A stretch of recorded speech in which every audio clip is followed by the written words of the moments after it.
안녕하세요. 주식의 소리의 애솔입니다. 네, 5개나 몰려있던 3주차의 종목들이 다 3월로 이사를 가면서 딱 하나 대진첨단 소재만 남았습니다. 어떤 회사고 공모 조건들은 괜찮은지 한번 같이 살펴보도록 할게요. 회사는 2차전지 공정 내에서 발생하는 화재나 대전, 정전기 방지 제품을 전문으로 합니다. 제품군이 크게 3가지로 나뉘는데 2차전지 공정용 소재, 자동차 부품용 소재, 기타 일반 가정용 소재 이렇게 나뉘거든요. 근데 이 중에서 2차전지 공정용 소재의 매출 비중이 23년 기준 80.76%나 되고 24년 3분기 기준으로도 71.27%에 달합니다. 보시면 활성화 공정에 필요한 대전 방지 트레이와 코팅액, PET 2형 필름 이런 걸 생산하는데 이 중에서 대표 제품은 대전 방지 트레이와 PET 2형 필름이라고 할 수가 있겠죠.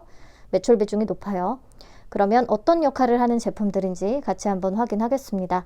먼저 대전 방지 트레이는 2차전지 활성화 공정 내에서 배터리셀의 이동 중에 노출되는 이물질로부터 보호하고 정전기를 관리하는 역할을 합니다. 이를 통해서 화재 위험을 예방할 수가 있는 거예요. 정전기 현상이 계속 축적되게 되면은 발화 또는 열폭주 현상으로 이어질 수가 있거든요. 그리고 PET 2형 필름은 조립 공정 중에 스태킹 공정에 소모되는 PET 소재의 2형 필름인데요. 스태킹 공정이라는 것이 2차전지의 주요 소재인 양극, 음극, 분리막이 층층이 쌓이는 과정을 얘기합니다. 이 과정에서 이물과 정전기를 차단하는 역할을 수행해주는 제품이라고 할 수 있어요. 즉 회사는 2차전지 공정 전반에 화재나 대전 방지, 정전기를 방지하는 솔루션을 제공하고 있다라고 보면 되겠고요. 회사의 투자 포인트는 3가지 정도로 정리를 해볼 수가 있을 것 같은데요. 첫째, 독자적인 CNT, 탄소 나노튜브 표면 개질 기술 및 습식 분산 기술을 보유하고 있다는 것입니다. 기술적인 부분은 저도 상세히는 잘 모르겠지만 기존의 대전 방지 복합 소재는 랜덤 코일 형태, 그림에서처럼 코일이 막 마음대로 꼬여있는 형태로 구성이 됐대요. 그래서 내구성이 조금 낮고 전자 간의 이동 거리가 길어지다 보니까 대전 성능도 떨어지고 성능 유지 기간이 일주일에서 6개월로 좀 짧았다라고 합니다.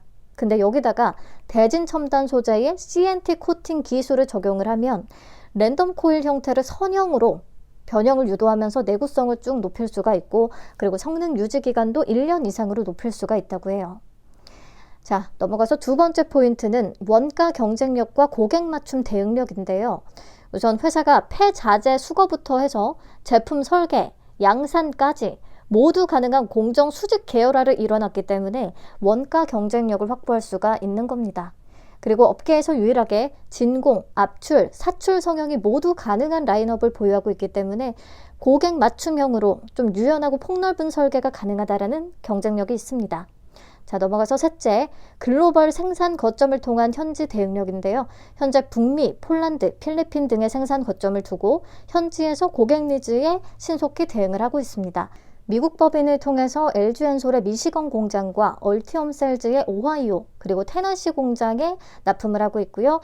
폴란드 법인을 통해서는 LG엔솔의 브로츠와프 공장에 대전 방지 트레이와 2형 필름을 공급을 하고 그리고 유럽에 위치한 완성차 고객사 공장에다가 자동차용 부품도 납품을 하고 있습니다. 그러니까 주요 고객사는 LG엔솔이에요. 우선 LG엔솔을 고객사로 뒀다는 부분에서 기술력은 인정받았다라고 볼 수가 있고요.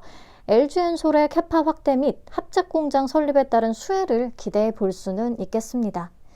그리고 보니까 북미에서 좀 수주가 확정된 리스트들을 기반으로 애리조나와 조지아까지 생산 거점을 추가적으로 확보하면서 캐파를 계속 증설하고 있더라고요.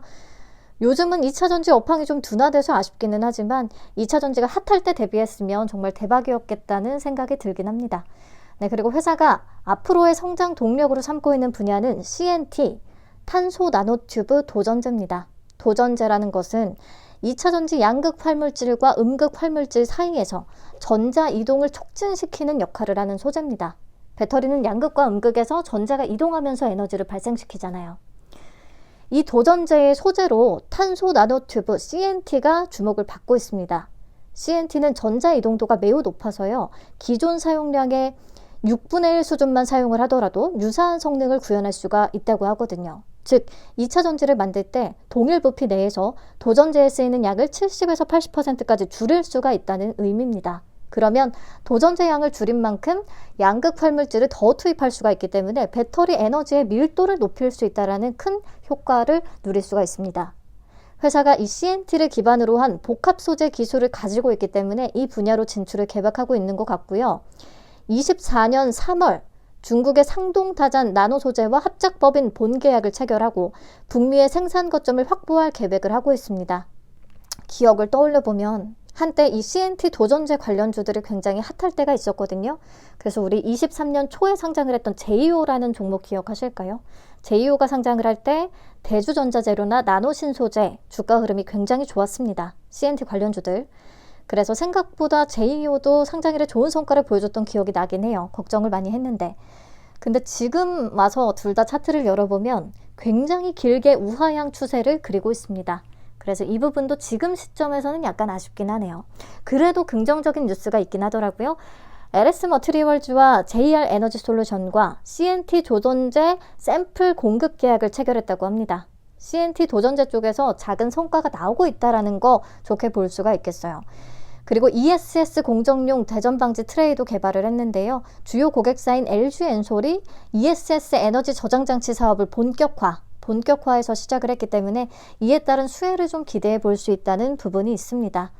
넘어가서 실적 체크하겠습니다. 보면 21년에는 매출액 280억 원을 기록했는데요. 22년에는 536억 원까지 깡충 뛰었어요. 하지만 22년부터 영업이익률이 뚝 떨어지면서 수익성 저하 현상이 현저히 나타나기 시작합니다. 회사 측에 따르면 미국 진출로 인한 설비 투자가 집중적으로 이루어지면서 부대 비용이 급증한 탓이라고 얘기를 하고요. 그리고 23년에는 핵심 고객사의 화재 사고가 있었대요. 그래서 대전방지 트레이의 납품 또한 일시적으로 중단된 바람에 수익성에 큰 타격이 있었다라고 합니다. 그래도 24년 3분기 누적 기준 많이 회복한 모습을 보여서 다행이다 싶은데요. 전기차 캐즘 우려로 인해서 단기간에 막 큰 실적 성장을 기대하지는 않는 분위기이긴 합니다. 업황 분위기가 제일 아쉬워요.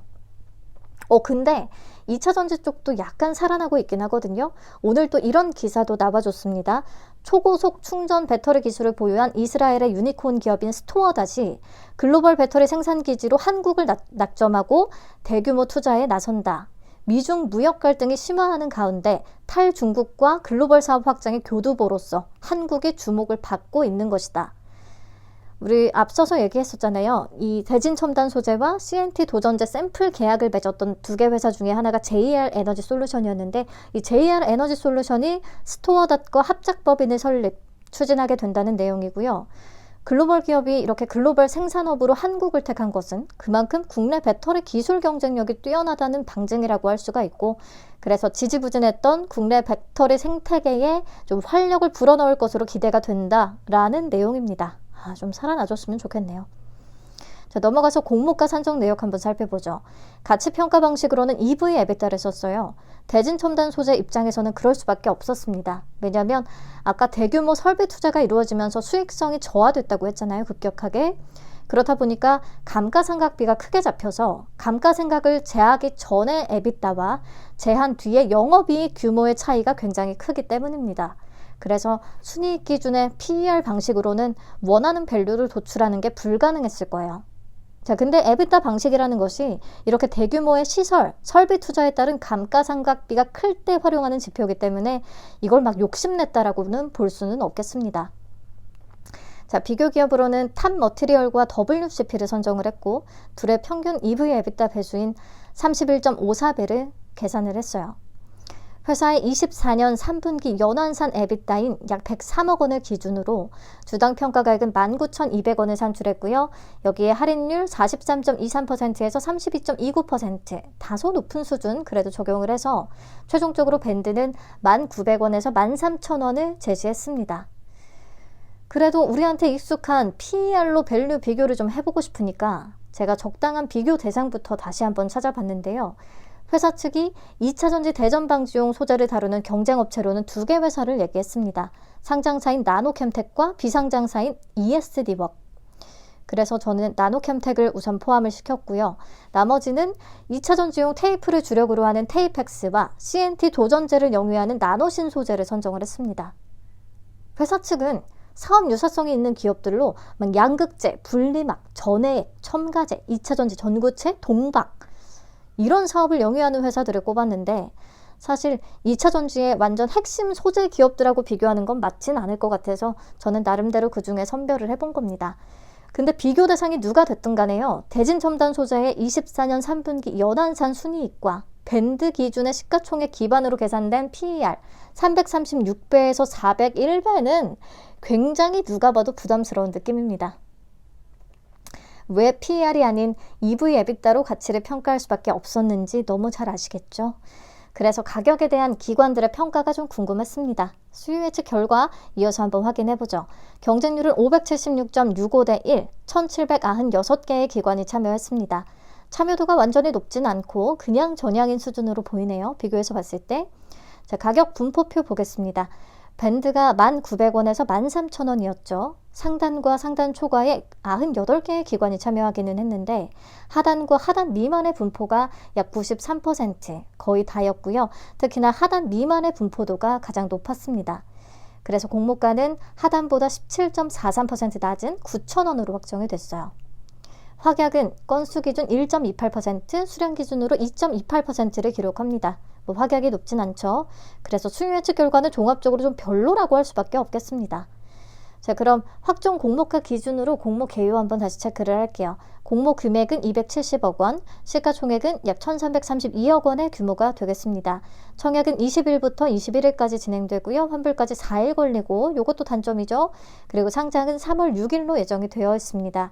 미래에셋증권, 신영증권에서 청약 가능하고요. 최소 수량은 미래가 20주, 신영이 50주입니다. 자, 신주 모집 100%로 진행되고 우리사주조합에 배정된 물량은 없습니다.